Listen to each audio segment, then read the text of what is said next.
Merhaba arkadaşlar, kanalımıza hoş geldiniz. Bugünkü videomuzda çok güzel bir bebek beresi çalışması yapacağız. Bebekler için, çocuklar için, gençler için hazırlanabilecek güzel bir model olacak inşallah. Benim ipim şöyle 100 gramda 250 metre civarı batik bir ip arkadaşlar.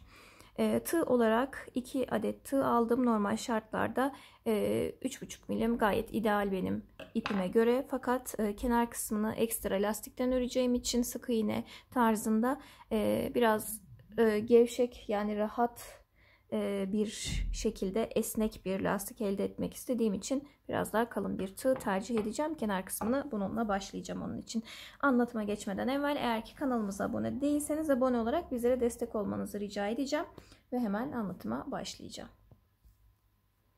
Başlangıç ilmeğimizi hemen attıktan sonra zincirimizi çekelim. 1 2 3 4 5 6 7 8 9 10.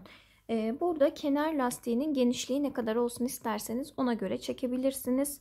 Yani 10-15 arası ideal olacaktır diye düşünüyorum ben. Hemen bir bakalım. 2, 4, 6, 8, 10, 12, 13 tane zincirim olmuş. Benim için yeterli bu. Hemen geriye döneceğim. Bir tanesini atlayıp ikinciye batıyorum. İlmeğimi çıkardım. Sık iğnemi yaptım. Sık iğne yapıyoruz fakat rahat örmemizde fayda var. Böyle sırasıyla bütün zincirlerin içerisinden tığ geçirip ilmeği alıp ikisini tek seferde çıkararak sık iğnelerimizi oluşturuyoruz arkadaşlar. Şöyle yavaşça da yapayım. Sıradaki zincirin tek telinden geçtim. İkisini teke düşürdüm. Tek telinden geçiyorum. İlmeği dolayıp çıkardım. Teke düşürdüm. Bu şekilde 13 zincir çekmiştik. Geriye dönerken birini kullandık. Bir tanesini de atladık. 11 tane sık iğnemiz olması gerekiyor. Hemen şöyle zinciri bitirene kadar yaptım sık iğnelerimi. Bir tane zincir çekiyorum. Şu şekilde bakın, hemen çevireceğim. Dibinde olan sık iğnenin arka taraftaki telinden bir ilmek çıkardım. Tek seferde çıkarıyorum ikisini. Hemen sıradaki zincirden devam ediyorum. Aynı şekilde arkadaki telini, bakın, iki telin dış tarafta kalanını, kendinizden taraf olanını değil, dışta kalanını geçip ilmeği çıkarıyorum. Teke düşürdüm. Sıradakini aldım. Teke düşürdüm.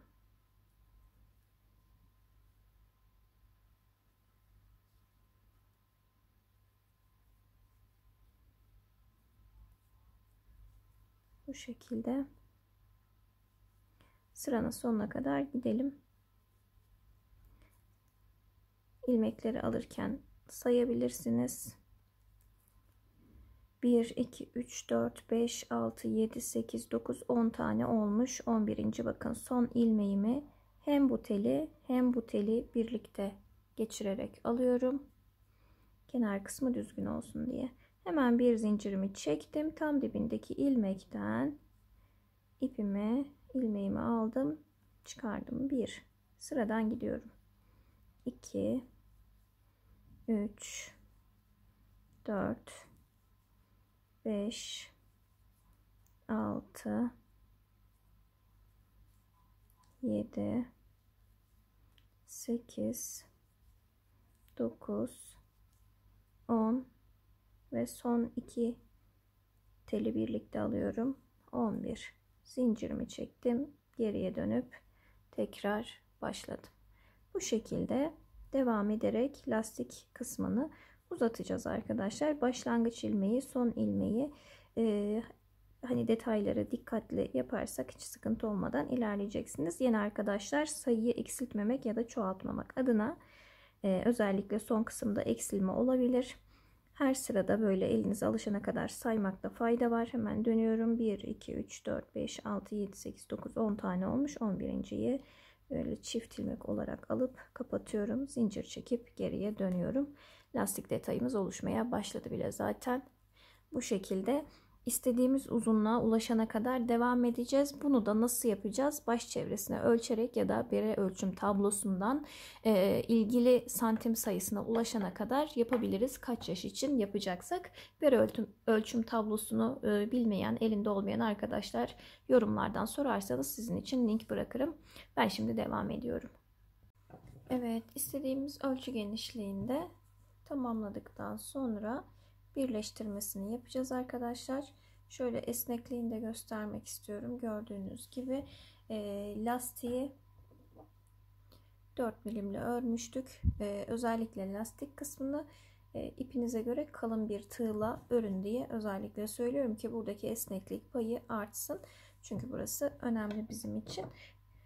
Kaç yaş için yapacaksak tablodan o ölçüye göre ya da yanınızdaysa yapacağınız bebek ya da çocuk ya da yetişkin için yine olabilir. Baş çevresine göre ayarlayabilirsiniz. Bu şekilde ben hemen kendi ördüğümün ölçüsüne bir bakmak istiyorum. Şöyle zaten ölçtüm ama bir de sizlerle birlikte ölçmek istiyorum. Bakın hiç esnetmeden şöyle 36 geliyor. Fakat esneterek ölçtüğümde yine ikiye katlayarak ölçeyim ki şöyle esneterek ölçtüğüm zaman hemen bakıyoruz. 23-24 santim olsa 24'ten 48 santime tekabül ediyor arkadaşlar. 46-48 arası diyelim. Dediğim gibi esneklik payı önemli çünkü bizim için. Bu şekilde ben tamamladım. Sizler de ister ölçerek ister tabloya göre ayarlayabilirsiniz. Burada hemen birazcık ince bir tığ alıyorum. Artık onunla devam edeceğim. 3,5 milim.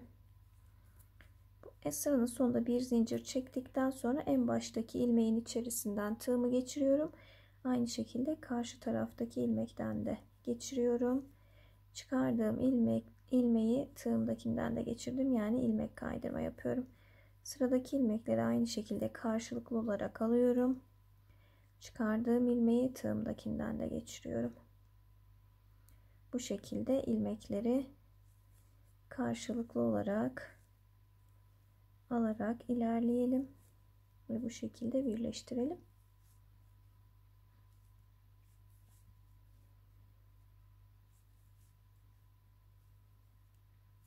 Tek renkli öreceksek ipimizi hiç kırmadan devam edebiliriz.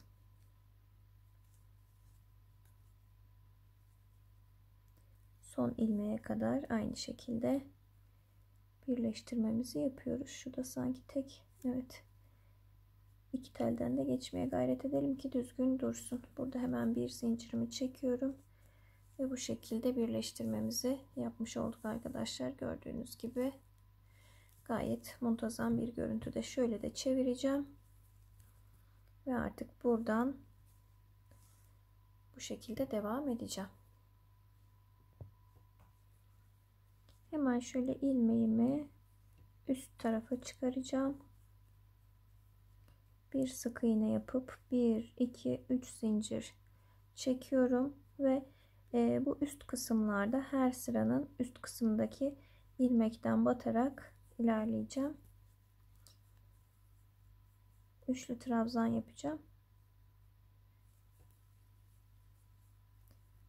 Sırasıyla bir, bakın şu yüksek kalan kısımdan batıyorum, onun üst kısmından. Bir tane de alçakta kalan kısmın tepe noktasına batıyorum. Bir yüksekte kalan kısmın son ilmeğinin içine, bir de alçakta kalan kısmın son ilmeğinin içine batarak ilerletiyorum. Üçlü trabzan yaparak bu sıramızı tamamlayalım. Sıranın sonuna kadar devam ediyorum bu şekilde.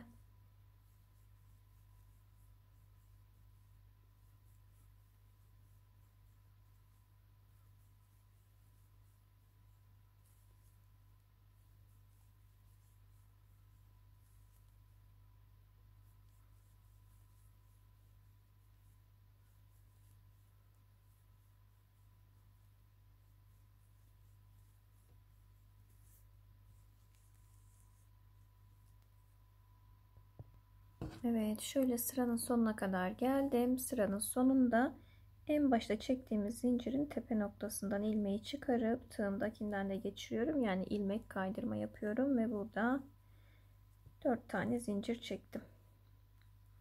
İpi üzerine alıyorum. Hemen bulunduğum kısmın bir gerisindeki trabzanın şöyle alt kısmından tığımı geçirip ilmeğimi çıkarıyorum.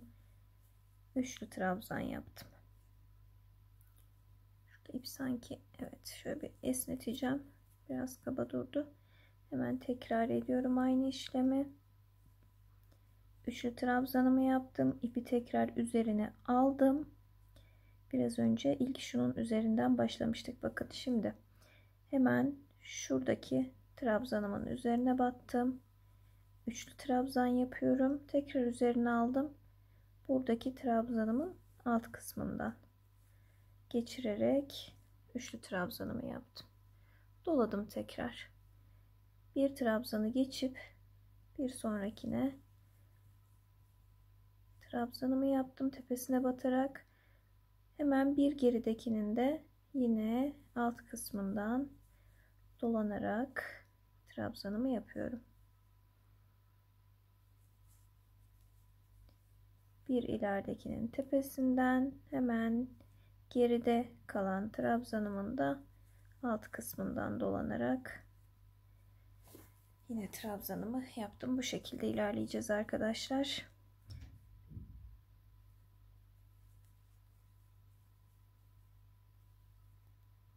Sıranın sonuna kadar devam ediyorum.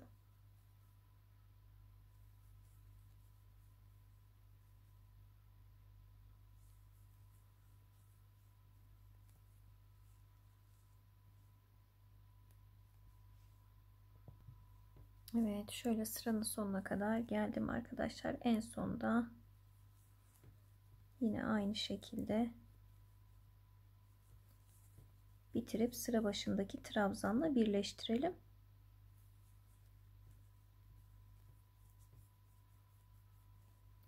Sıra başındaki zincirimizi çekelim ve bir sonraki sıraya geçmiş olalım burada.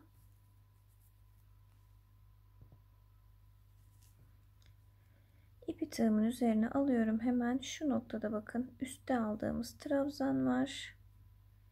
Yine üstten alıp trabzanımızı yapıyoruz. Tekrar ipi üzerine aldım. Bakın bu defa şurayı geçeceğim. Burada üstten aldığımız trabzana geleceğim. Bunu yaptım. İpi tekrar üzerine aldım. Hemen arka kısımdan şu altta kalan trabzanın tepe noktasından geçiyorum. Normal trabzanımı yapıyorum. İpi üzerine aldım. Önce üstten olanı, yani yukarıda kalanı tığ alttan geçirdiğimizi, sonra normal trabzanı arka kısımdan ikinci olarak alıyorum. İpi üzerine aldım burada. Hemen bakın şurayı atlayacağım. Bu ilk ikilinin trabzanı alttan geçirerek üstte bıraktığımız trabzanını örüyorum bu şekilde. İpi üzerine aldım. Şöyle arka kısmından normal trabzanın tepesindeki ilmekten geçip normal trabzanımı yapıyorum. Tekrar ipi üzerine aldım. Önce altından geçerek bu trabzanımı örüyorum. Sonra arkadan normal tepe kısmına batarak bir trabzan örüyorum.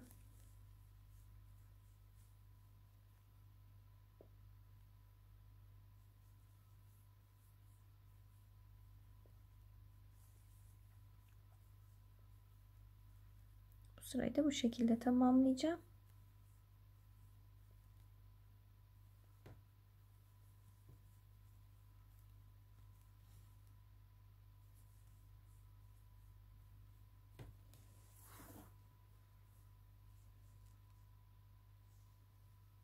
Devam ediyorum. Yine sıranın sonuna kadar aynı şekilde.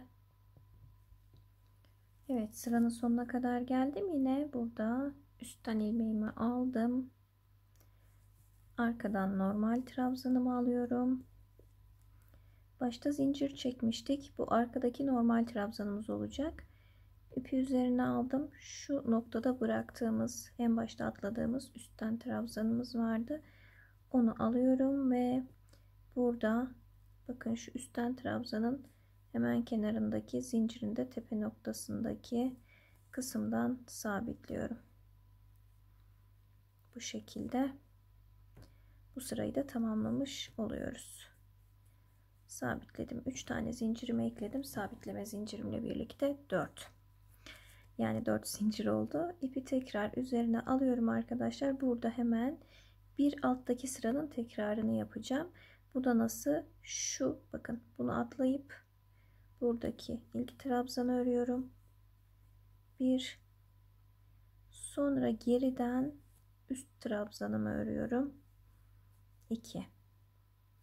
İpi sardım. Üst trabzanı atladım. Normal trabzanımın arkada kalanın tepesinden düz trabzan örüyorum. İpi üzerine alıp buradaki trabzanı üstten olacak şekilde örüyorum. Bu şekilde iki sıranın dönüşümlü devam etmesi şeklinde ilerleyecek modelimiz. İki sırayı sürekli tekrar ederek uygun uzunluğa gelene kadar devam edelim arkadaşlar. Ben bu şekilde ilerleyeceğim şimdi. Evet, şu hale, şu boyuta geldik arkadaşlar. Hemen bir tekrardan ölçü vermek istiyorum. Tabii ki esneklik payı var, daha önce de belirttiğim gibi, ama esnetmeden birebir ölçüleri vermek istiyorum şu anda. 18, şöyle 19 olsa 38 santim civarı kenar kısmı, 38-40 arası diyelim. Şu şekilde üst kısmı da 22, 44, 45 santim civarı olur. Tam tur döndürdüğümüzde 45 santimde o şekilde 1-3 yaş arası ayarlıyorum. Yüksekliğini de ona göre düşünerek 18-20 santim arası yapmak istedim. Hemen şöyle bir daha bakalım. 15 santime yakın şu anda.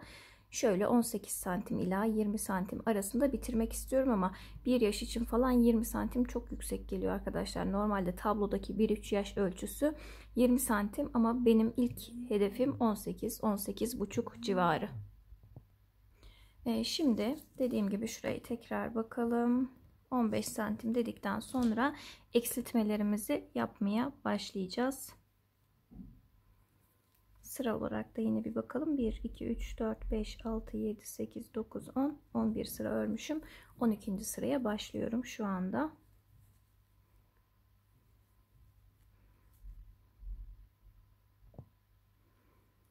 Evet. İpimi doladım. Bir tane normal sıra başındaki ikili trabzanımı ördüm. Yani 2 tanesini. Şimdi bu sıradakine atlıyorum. Bir sonrakinin almam gereken trabzanını alıyorum, yapıyorum. İpi üzerine aldım. Sonra normalde bunu örmem gerekiyor ya, bu şekilde. Hem geride kalan, üstte olanı sadece, yani aradaki bir tane şu düz trabzanı örmeden hem bunu hem düz trabzanını ördüğüm ilmeğin ikisini birlikte alıp teke düşürerek üstten örüyorum. Bir sonrakini hemen sıradakine normal olarak batarak örüyorum.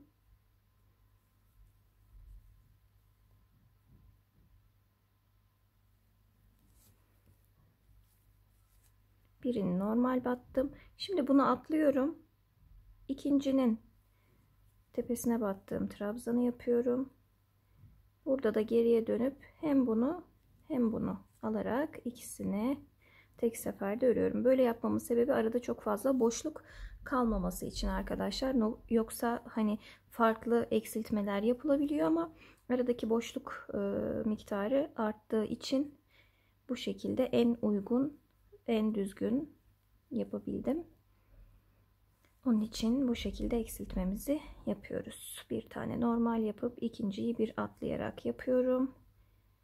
Ve üstten aldığım ilmeği her ikisini birlikte alıp teke düşürerek örüyorum.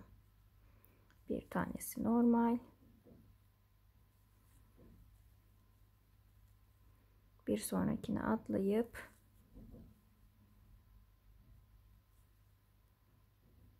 üstten olanları da 2 tanesini tek trabzana dönüştürüyorum. Sırayı bu şekilde tamamlayalım. Evet, şöyle sıranın sonuna kadar geldim. Hemen burada sıra başından yine eklememizi yapalım ve bir sıra arkadaşlar normal öreceğim. Eksiltme yapmadan. Yine aynı şekilde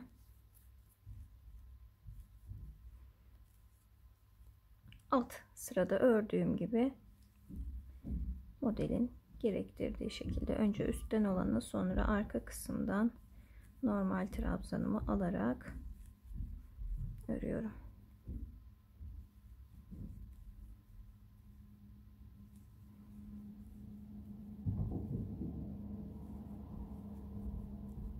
Bir sıra dolanıp geleceğim hemen. Sonra bir tekrar eksiltme sırası yapacağız. Evet, şöyle bir sıra düz tamamlayıp geldim. Yine şimdi eksiltme yapacağız arkadaşlar. İlk iki trabzanımı yaptım. Bu sıradakini atlıyorum ve hemen buna geçiş yapacağım. Burada bakın önce üst kısmı örmemiz gerekiyor. Dolayısıyla hem bunu hem bunu alıyorum. Sonra şöyle yaptığımda önce üst değil, çok affedersiniz. Önce arkadaki düz trabzanımı alıyorum. Kafam karıştı ikili alacak olunca. Sonra yine bu ikiliyi alıyorum. Evet, şimdi oldu. Tamamdır. Şimdi normal bir tane sıradakini örüyorum.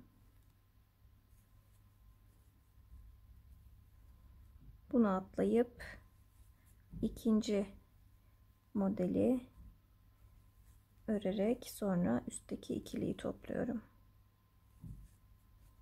Evet, bu sırayı da yine bu şekilde örelim. Eksiltmemizi yapmış olalım.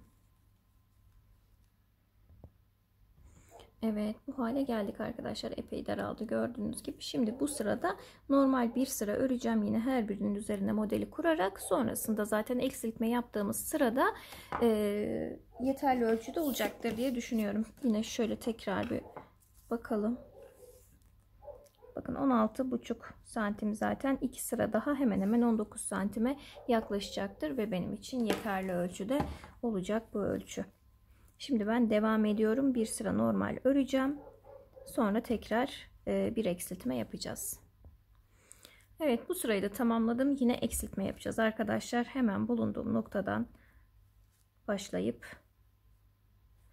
şöyle, bazen sıra başları karışık gelebiliyor. İlkini bu şekilde yaptıktan sonra ikinciyi atlayıp yine eksiltmemi yapıyorum aynı şekilde.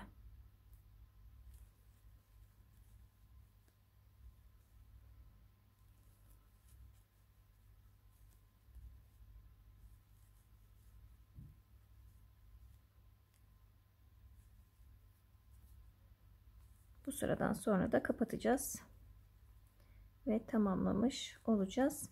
Eğer daha büyük yapmak isteyip de alt kısmını ona göre daha geniş başlarsanız, burada eksiltmeye başlamadan önce yaptığımız sıra sayısını 1-2 sıra uzatmanız gerekmekte.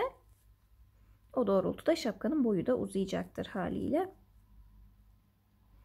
Ama aynı boyutlarda yapacaksanız aynı sayıda yeterli olacaktır diye düşünüyorum. İpiniz ekstra ince, ekstra kalın vesaire değilse.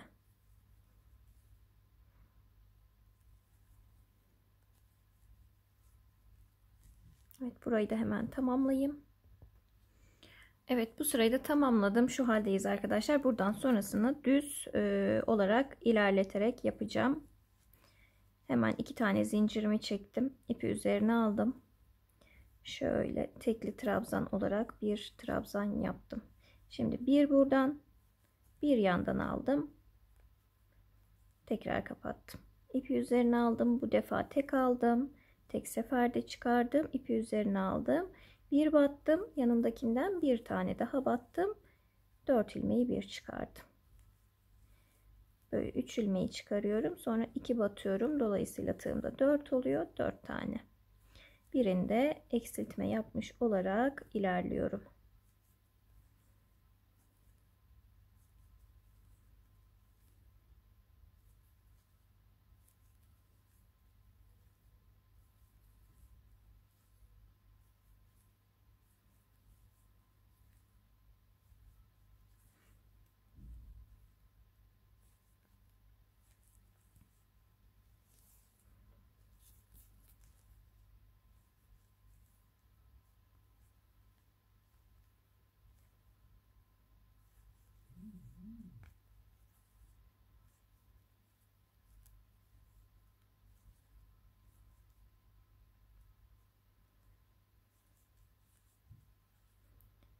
En baştaki ilmeğin tepesine ilmek kaydırma yaptım. Bakın bu kadarcık kaldı. Şimdi bir zincir çektim. Tekrar ipi üzerine alıp dibine battım. Yan tarafa battım. Kapattım. Üstüne aldım. Sıradakine bir tane daha battım. Kapattım. Burada hep eksiltme ile ilerleyeceğim. Yani hep tığımın üstünde şöyle 4 ilmeğim olacak.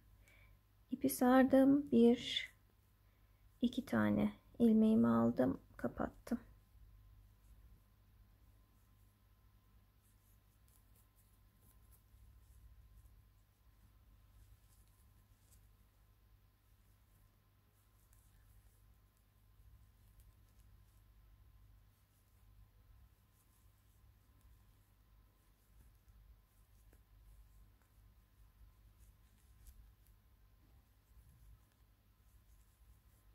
En son kapattım. Yine sıranın başındaki sık iğnemizin tepesine ilmek kaydırma yaparak, bakın şu kadarcık kaldı.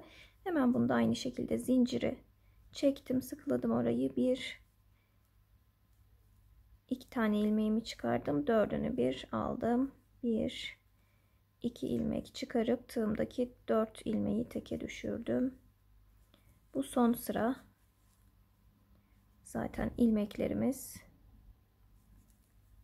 tükeniyor.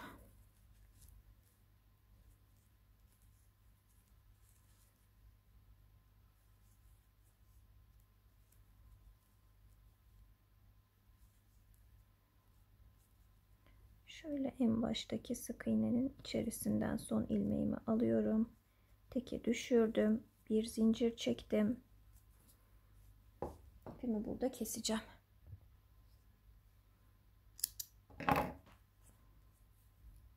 Hemen şapkamın tersini çevirip tam orta kısımdan tığımı yukarıya çıkarıyorum. Kalan ipi buradan iç kısma çektim ve sabitliyorum. Şöyle bir bakalım. Gördüğünüz gibi tepe noktasında bu şekilde tamamlamış olduk. Beremiz bitti arkadaşlar. Gördüğünüz gibi 1-3 yaş arası kullanılabilecek gayet muntazam, hoş bir model oldu. Şimdi tepe noktasından tekrar ölçmek istiyorum ki istediğimiz ölçüye gelebilmiş miyiz? Şöyle yapalım. Gördüğünüz gibi 20 santime yine ulaşmış tam uç kısmından ölçtüğümüzde. Bu şekilde. Gayet güzel, kullanışlı. Hem kız hem erkek bebekler için yapılabilecek bir model. Yapmak isteyip takipte kalan arkadaşlar için boyunluk modelini de paylaşacağız. Bebeklerde boyunluk daha kullanışlı olduğu için tercih ediyoruz. Aynısı atkı için de kullanılabilir. İsterseniz yine o şekilde de atkı çalışması da yapabiliriz aynı modelden. Abone olmayan arkadaşlar da eğer abone olup bildirim seslerini de açarlarsa zile dokunarak videolarımızı paylaştıkça sizlere de bildirim gelecektir. Böylelikle bundan sonraki videolarımızda takip etmiş olacaksınız. Abonelik tamamen ücretsiz, onu da belirtmiş olayım. Yapacak arkadaşlara kolaylıklar diliyorum. Videolarımızın devamlılığı için beğenmeyi, yorumlarınızla desteklemeyi lütfen ihmal etmeyin. Bundan sonraki videolarda görüşmek üzere. Hepiniz hoşça kalın, sağlıcakla kalın arkadaşlar.